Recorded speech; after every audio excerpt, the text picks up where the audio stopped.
Pensemos un momento en las máquinas moleculares que construyen nuestro cuerpo, que nos defienden de enfermedades y que básicamente catalizan la vida misma. Pues bien, esas son las proteínas.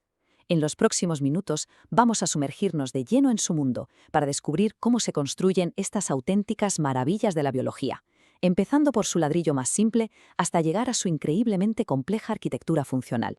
Vale, este va a ser nuestro plan de viaje.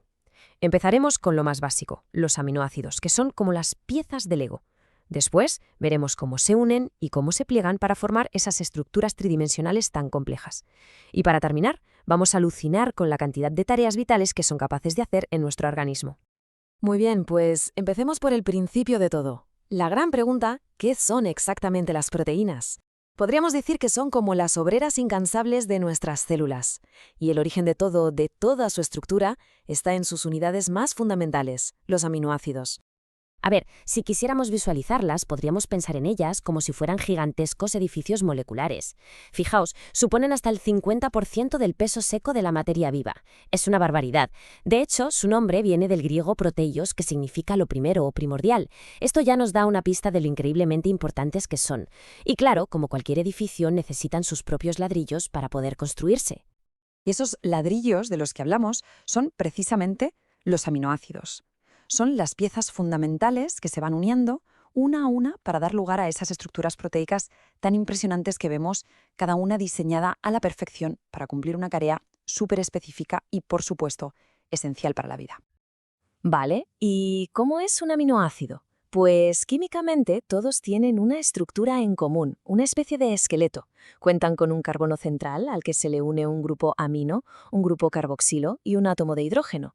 Pero la verdadera magia, lo que hace que cada uno sea diferente, está en el llamado grupo R. Esta es la parte variable, la que le da a cada aminoácido su personalidad, su identidad y sus propiedades químicas únicas.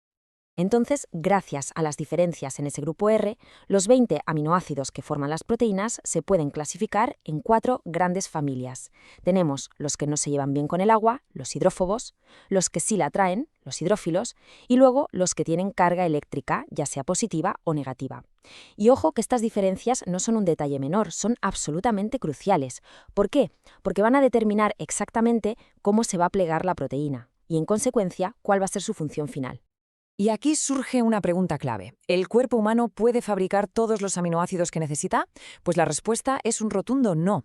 Hay un grupo, que son los llamados aminoácidos esenciales, que nuestro organismo es incapaz de sintetizar por sí mismo.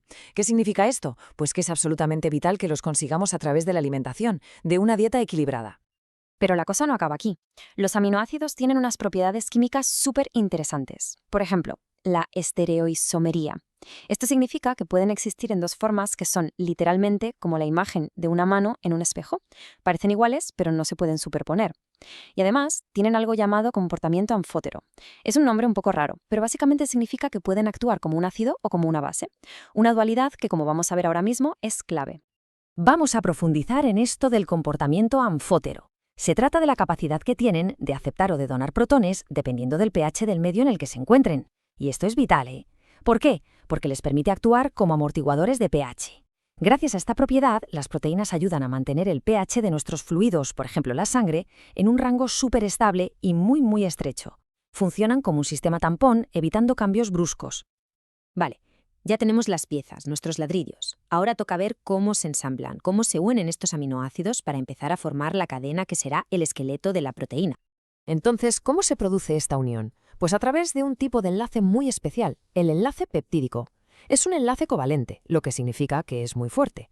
Se forma cuando el grupo carboxilo de un aminoácido reacciona con el grupo amino del que tiene al lado, y como resultado de esta unión se libera una molécula de agua.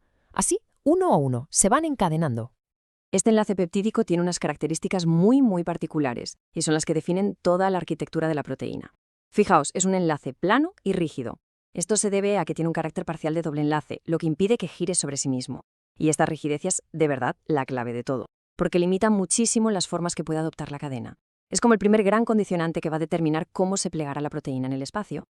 Y esta secuencia, esta fila ordenada y lineal de aminoácidos unidos por enlaces peptídicos, Es lo que conocemos como la estructura primaria. Es, por así decirlo, el DNI de la proteína. No es una secuencia al azar, ni mucho menos. Viene determinada por la información genética que está en el ADN. Y en esta simple cadena se esconde toda la información que determinará su forma tridimensional final y, por lo tanto, su función. Perfecto, ya tenemos la cadena de aminoácidos montada.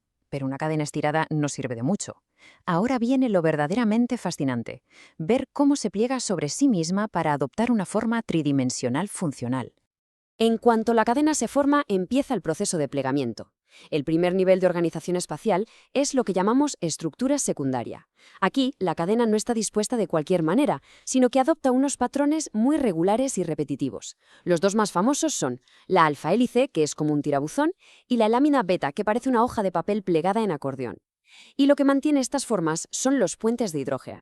Aquí se ve muy bien la diferencia entre las dos. La alfa-hélice tiene esa forma de espiral que gira hacia la derecha y se estabiliza con puentes de hidrógeno que se forman dentro de la propia cadena. La lámina beta, en cambio, es esa estructura en zigzag como una hoja plegada y sus puentes de hidrógeno pueden formarse tanto dentro de la misma cadena como, y esto es interesante, entre cadenas polipeptídicas distintas, uniéndolas. Vale, subimos un escalón más en complejidad y llegamos a la estructura terciaria. Esto ya es el plegamiento global de toda la cadena. Aquí, las alfahélices y las láminas beta se plegan y se organizan en el espacio para dar una forma tridimensional única y compacta. ¿Y qué la mantiene estable? Pues ahora entran en juego las interacciones entre los grupos R de los aminoácidos. Y esta forma final es la que por fin le da a la proteína su función biológica específica. Este plegamiento terciario nos da, a grandes rasgos, dos tipos principales de proteínas. Por un lado, las fibrosas. Como su nombre indica, son alargadas, insolubles en agua y su función es sobre todo estructural. Pensemos en el colágeno de la piel o la queratina del pelo.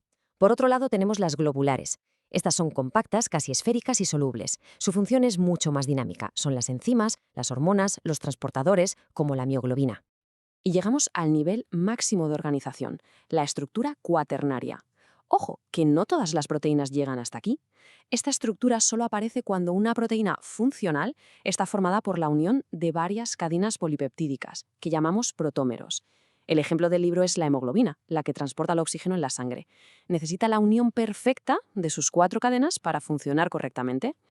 Bien, ya tenemos nuestro edificio proteico completamente construido. Ahora vamos a ver cuáles son sus propiedades más importantes. Y sobre todo, qué pasa cuando esta estructura tan perfecta y delicada se rompe o se ve comprometida.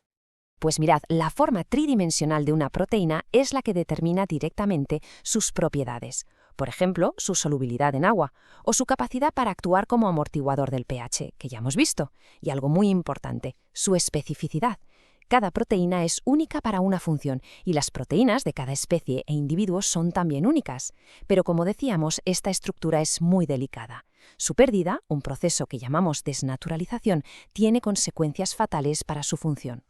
La analogía de la llave y la cerradura es perfecta para entender esto.